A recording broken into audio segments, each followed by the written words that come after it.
I'd estimate that only 5% of lifters can do 10 perfect push-ups like this. Mistake number 1 is looking between your hands during the setup. Step forward until your head is ahead of the hands and see just how much harder your chest and triceps have to work. That's just one tip, but when we put all the steps together, you're going to discover that 10 perfect push-ups is harder than you thought, and you've been leaving gains on the table until now. So let's get into it. Start in an all-fours position with the knees under the hips and the hands under the shoulders. Take the hands one palm width wider. This is the perfect position to load the chest and triceps well. Spread the fingertips and shift your head ahead of the hands so that you feel the whole hand. Apply a bit of force through the fingers so that your hands are active. This is going to protect the wrist, and it's going to put you in the perfect position to load the chest and triceps well. Screw the elbow pits forward until they face diagonally inward in the same direction as your thumbs. This externally rotates the shoulders, which protects them under load. And now straighten the legs, keeping the toes pulled towards the shins. And finally, tuck the pelvis as if reading a belt buckle so that the pelvis and rib cage are connected and parallel. This engages the core, and again, it's proper positioning to ensure you load the chest and triceps well. From here, we are ready to execute our push-up. Pull yourself down actively as if doing a row, keeping the chest proud. This draws the shoulder blades back and stretches and loads the chest. Pause for a split second, and now push the floor away from you, strongly reaching at the top so the arms are straight and the shoulder blades are fully wrapped around the rib cage. Breathe in through the nose on the way down. Breathe out through the nose or mouth on the way up. This keeps the core stable and it ensures that you don't gas out. I'm now going to perform 3 reps in real time so that you can see all those steps in action. Notice my head is way ahead of the hands and the elbows are stacked above the wrists in the bottom position. Notice it's like a moving plank. There is no change in torso position. Notice the chest stretching on the way down and the shoulder blades wrapping on the way up. Okay, quick final note there. Notice that screwing the arms into the ground as I press up. So on the way down and on the way up, kind of like breaking the bar when you do a bench press. If you do it like that, under that control, your pecs are going to be pumped, your triceps are going to be on fire, and you'll realize that 10 push-ups is much harder than you thought. Now, even if you follow all those steps correctly, you might run into some common mistakes that make push-ups less effective than it should be. So let's address those now, starting with hips sagging. Okay, so this is the result of the pelvis tilted forward.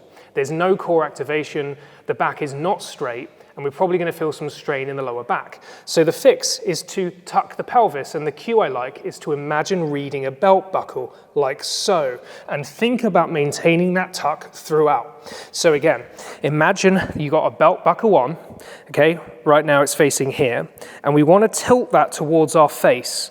Keep that pelvis fully tucked. That is how you're going to have a straight back, and that way you're going to load your chest and triceps a lot better. The next common mistake is going to be the shoulders rolling forward.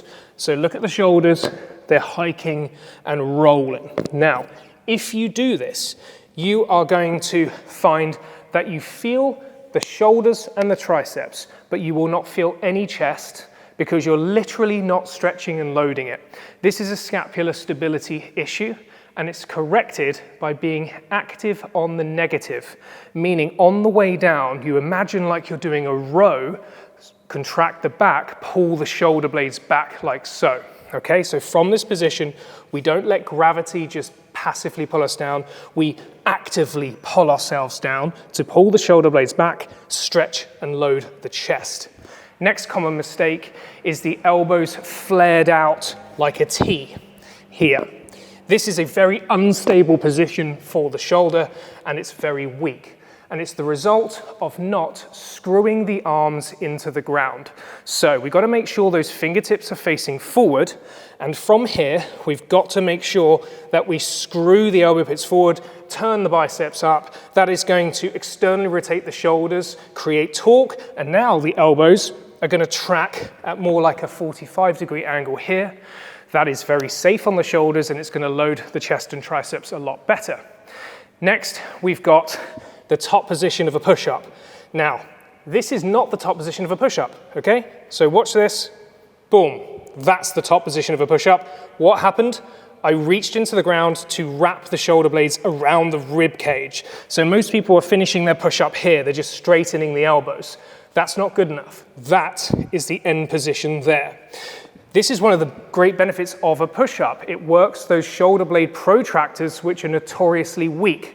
So at the top of your push-up, you've got to keep pushing strongly into the ground to wrap them fully. Imagine like you're lifting the rib cage up towards the ceiling here. And finally, we have the chest lifting on the way up. So watch this, chest, hips. So instead of moving as a unit, like a moving plank, there's a disconnect between the upper body and the lower body. That's the result of poor core activation and just weakness of the upper body muscles and your body finding the path of least resistance. You have to find the path of most resistance. So when you get over your hands here, head ahead of the hands, you've got to keep that chest square to the floor. Yes, it's much harder. But that way, you're going to keep the load here on the muscles you're trying to target. Those are the 5 common mistakes. I really hope that helps you out. I'm going to leave you with 3 quick tips. Before I do, if you want to get really strong at push-ups and build full body functional muscle and strength, take the guesswork away from your programming, let me handle that, and follow one of my rebuild programs. I'll leave a link in the description.